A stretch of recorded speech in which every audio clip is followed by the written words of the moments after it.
सूरज धीरे धीरे पश्चिम की ओर ढल रहा था और सतपुर गांव की हरियाली सुनहरी रोशनी में नहा रही थी। गांव का माहौल शांत था, लेकिन हवा में एक अजीब सा डर फैला हुआ था। गांव के बीचों बीच एक बड़ा सा पीपल का पेड़ था, जिसके नीचे हर शाम बुजुर्ग बैठकर कहानियां सुनाते थे। लेकिन आज वहां सन्नाटा था। बच्चे खेलते खेलते जल्दी घर लौट रहे थे और महिलाएं भी जल्दी जल्दी अपने घरों के दरवाजे बंद कर रही थीं। इसी गांव में उस दिन एक अजनबी पहुंचा। वह देखने में मजबूत और शिक्षित लग रहा था, लेकिन उसके कपड़े मैले थे और चेहरे पर सफर की थकान झलक रही थी। उसने गांव के चौपाल पर आकर रुकते हुए बुजुर्ग गंगाराम जी से पूछा, बाबा, क्या मुझे यहाँ कुछ दिन ठहरने की जगह मिल सकती है? मैं बहुत दूर से आया हूँ और सफर से बहुत थक गया हूँ। गंगाराम जी ने उसे ध्यान से देखा।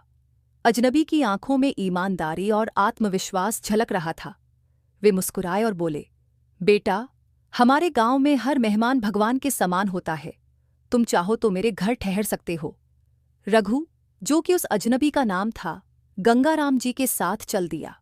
रास्ते में उसने देखा कि गांव के लोग बहुत सीधे साधे थे, लेकिन उनके चेहरों पर एक अजीब सा भय था।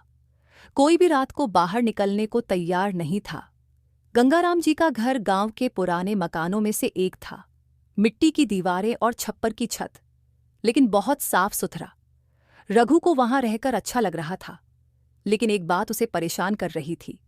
गांव के लोगों के चेहरे पर हर समय बना रहने वाला डर। कुछ दिन तक उसने गांव का माहौल समझा। यहाँ के लोग मेहनती और ईमानदार थे, लेकिन जब भी सूरज ढलता, सब अपने घरों में छिप जाते। उत्सव, मेलों और रात की बैठकों का तो सवाल ही नहीं था। एक दिन रघु ने गंगाराम जी से पूछा, बाबा, इस गांव के लोग इतने सीधे और मेहनती हैं, फिर भी सब डरे हुए क्यों लगते हैं? गंगाराम जी ने गहरी सांस ली और बोले, बेटा, इस गांव में एक कुआं है, जो गांव के बाहर एक पुराने पीपल के पेड़ के पास है। लोगों का कहना है कि जो भी उस कुएं के पास जाता है, वह वापस नहीं लौटता। अब तक कई लोग वहां गए हैं, लेकिन उनमें से कोई भी कभी नहीं लौटा। इसलिए गांव के लोग डरते हैं और रात को बाहर नहीं निकलते। रघु ने ध्यान से उनकी बात सुनी। उसे समझ में आ गया कि यह कोई साधारण मामला नहीं है। उसने ठान लिया कि इस रहस्य की जड़ तक पहुंचना है।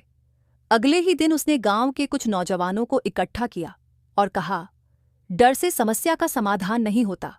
हमें इस कुएं की सच्चाई का पता लगाना होगा। गांव वाले घबरा गए। किसी ने कहा, नहीं, ऐसा मत करना। कुएं की ओर जाना मतलब मौत को बुलावा देना है। लेकिन रघु ने मुस्कुराते हुए कहा, अगर यह सच है तो इसे खुद अपनी आंखों से देखना जरूरी है। हम यूं ही डरते रहेंगे तो ये डर कभी खत्म नहीं होगा। रघु के आत्मविश्वास को देखकर कुछ नौजवान तैयार हो गए। रात के समय जब पूरा गांव सो रहा था, रघु और उसके साथी मशालें लेकर कुएं की ओर बढ़े। जैसे ही वे कुएं के पास पहुंचे, एक ठंडी हवा का झोंका आया और अचानक अजीब सी आवाजें गूंजने लगीं। गांव वाले सहम गए, लेकिन रघु ने उन्हें शांत रहने को कहा। उसने गौर किया कि कुएं के पास कुछ पैरों के निशान थे, जो गांव की ओर जा रहे थे। ये देखकर उसे शक हुआ कि यह कोई जादुई ताकत नहीं, बल्कि इंसानी चाल हो सकती है। रघु और उसके साथियों ने उन निशानों का पीछा किया और गांव के ही एक पुराने खंडहर तक पहुंचे। वहां उन्होंने देखा कि कुछ लोग चोरी छिपे बैठकर सोने चांदी के बर्तन गिन रहे थे। रघु समझ गया कि यह गांव के ही कुछ लालची लोगों की चाल थी। वे गांव वालों को डराकर कुएं के पास जाने से रोकते थे और रात में वहां से कीमती सामान निकालकर ले जाते थे। रघु ने अपनी टीम के साथ मिलकर उन चोरों को पकड़ लिया और अगले दिन गांव वालों के सामने उन्हें पेश किया। गंगाराम जी ने जब यह देखा तो भावुक हो गए। उन्होंने रघु से कहा, बेटा, तुमने हमारी सबसे बड़ी समस्या का हल निकाल दिया। अगर तुम न होते तो हम जिंदगी भर इस झूठे डर में जीते रहते।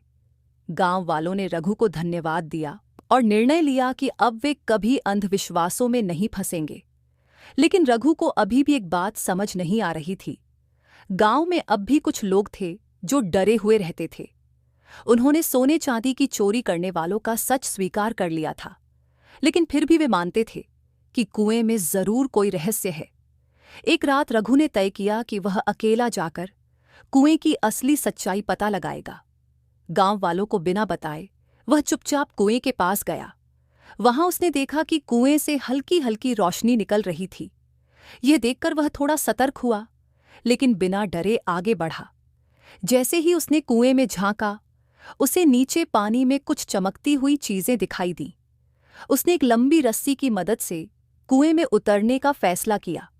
जैसे ही वह नीचे पहुंचा, उसने देखा कि वहां बहुत सारी पुरानी मूर्तियां और सिक्के पड़े थे। ये गांव का प्राचीन खजाना था जो कई सालों से वहां छिपा था।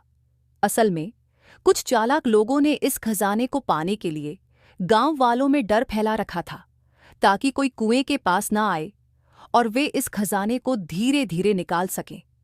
रघु को अब पूरी सच्चाई पता चल चुकी थी।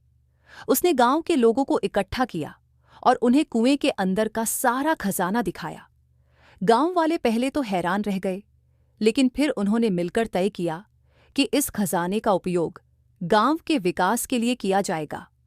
गांव में एक स्कूल खोला गया, खेती के लिए नए उपकरण खरीदे गए और गांव की सड़कों को भी ठीक कराया गया। अब सतपुर गांव वो पहले से भी ज्यादा खुशहाल था। वहां के लोग आत्मनिर्भर हो गए थे और बिना किसी डर के अपनी जिंदगी जी रहे थे। रघु ने गांव वालों को एक बड़ी सीख दे दी। डर से भागो मत, उसका सामना करो। सच्चाई की हमेशा जीत होती है। ये कहानी यहाँ समाप्त होती है। उम्मीद है कि आपको ये पसंद आई होगी। ऐसी कहानियों के लिए कृपया हमारे चैनल को सब्सक्राइब करें। धन्यवाद।